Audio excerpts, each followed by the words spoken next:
After 3 days in Seoul, it was time to go further to Mihwangsa to seek calmness and the true spirit of Buddhist traditions. Mihwangsa is a Buddhist temple that is located 300 kilometers south of Seoul. After 4.5-hour travel by bus, I reached the most southern point of the Korean peninsula, Hanam County and the city of Hanam. Therefrom, I took a cab, and 40 minutes later I was finally there, up in the mountains, ready to find out about the ancient history of Mihwangsa and the Buddhist traditions that this imposing temple have maintained since the birth back in 747 AD.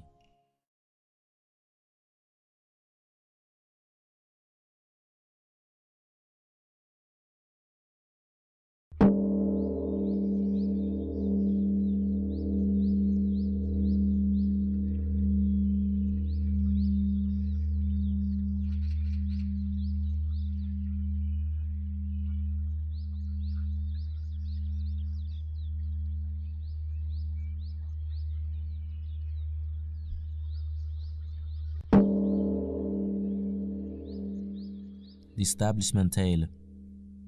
The legend tells that in the 8th year of the reign of King Kuyong Duke, 749 after death, the 30th king of Shilla dynasty, a stone ship appeared off the coast of Sajapo, the southern tip of Korea. People heard beautiful sounds from the boat, but when they approached the ship to investigate, it receded from the shore. When they gave up and turned their backs to leave, it would come closer again. This process repeated for several days. The ship finally anchored at the port after the great master Uijo Hasang, along with 2 monks and 100 residents, purified themselves and offered prayers.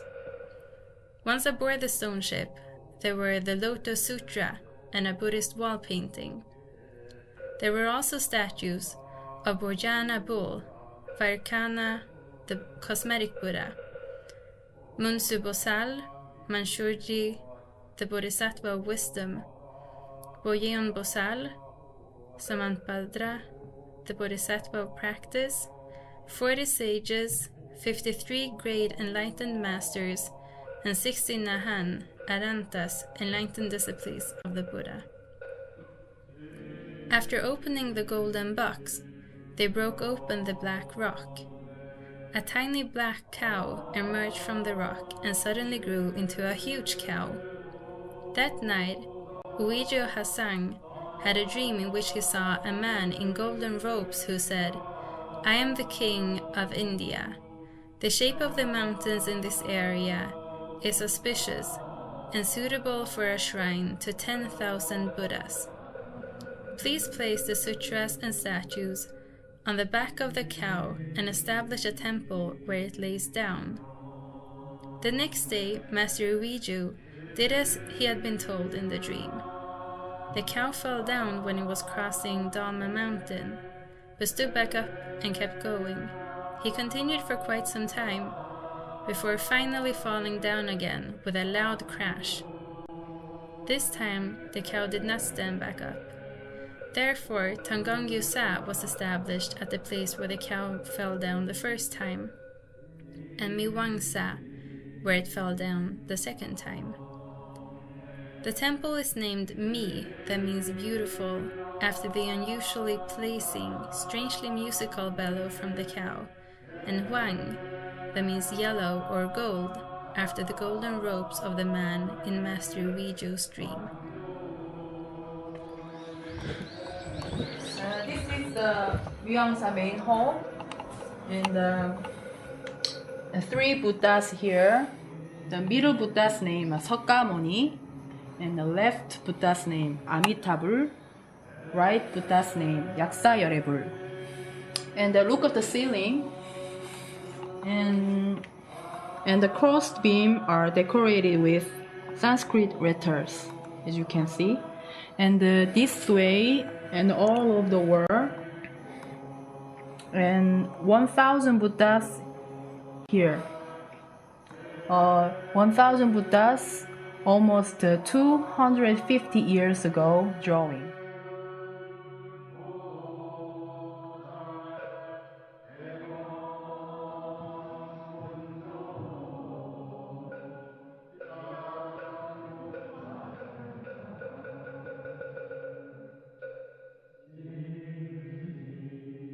So, what did my days in the temple look like?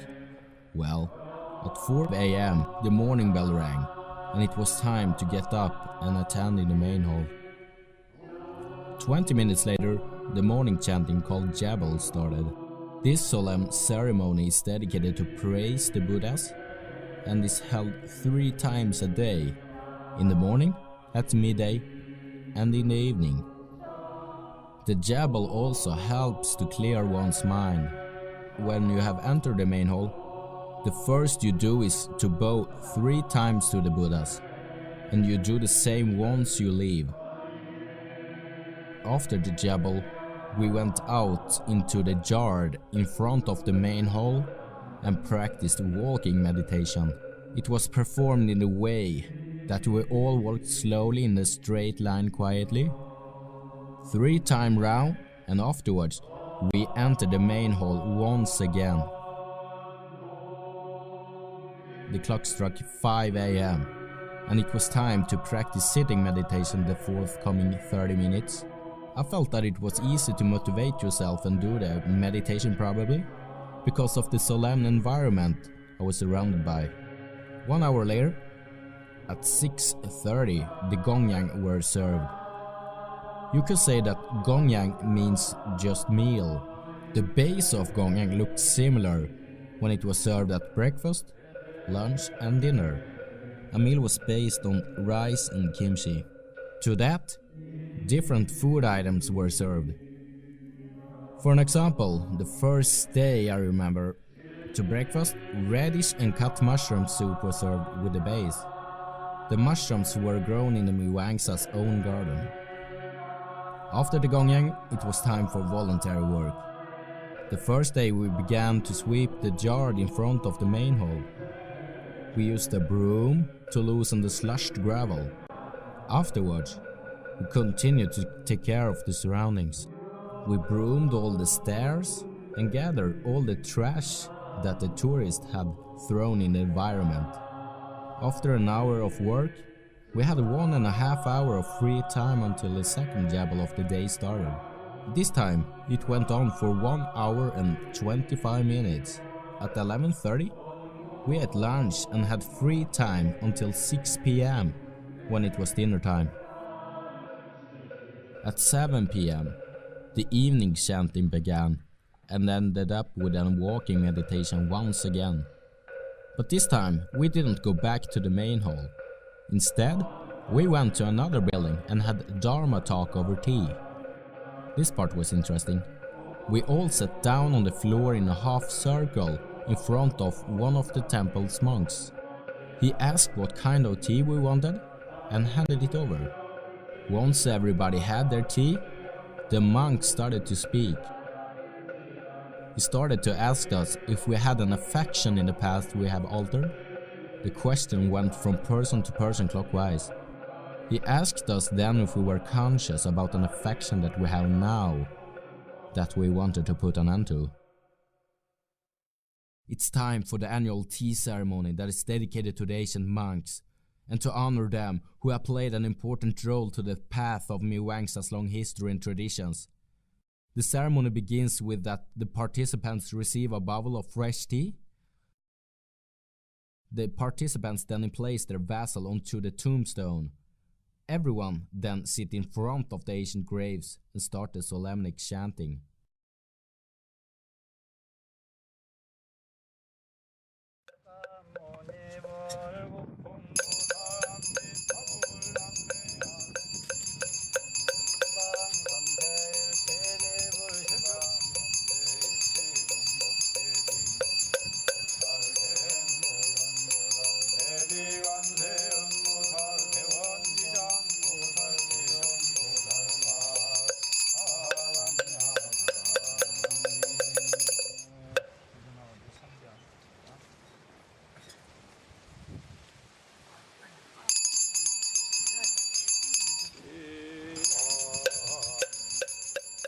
After this process, the party goes back to the bowls that the former emplaced and pour out half of the contents onto the tombstones, and then they drink the remainings.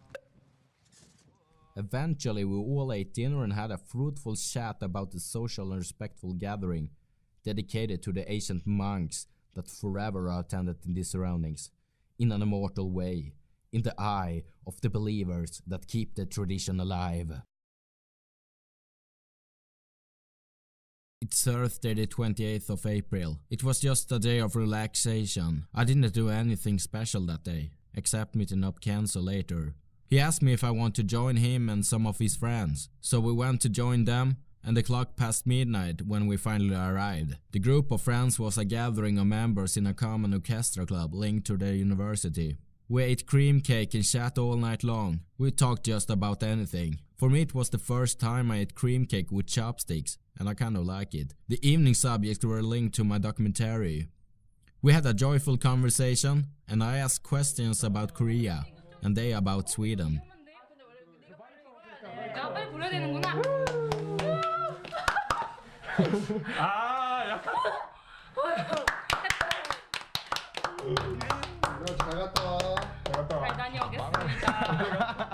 바보를 뭐라 그러지? Well, most of high school in Korea go to university because it's like a baseline. Because if either they are good at studying or not, we have to get some 졸업장. Graduate. Graduate certificate. 아 대학에서? Certificate to get good job. If some people don't go to university and didn't graduate, then other people ignore him. Ah, okay. The fool guy or idiot. It seems like it's a very big, hard competition. Yeah, that's right. Very hard to live. Yeah. You. You. Cry. You. 네 이거 받아가지고 편집에 올린다. 이거 페이스북에 올려야지.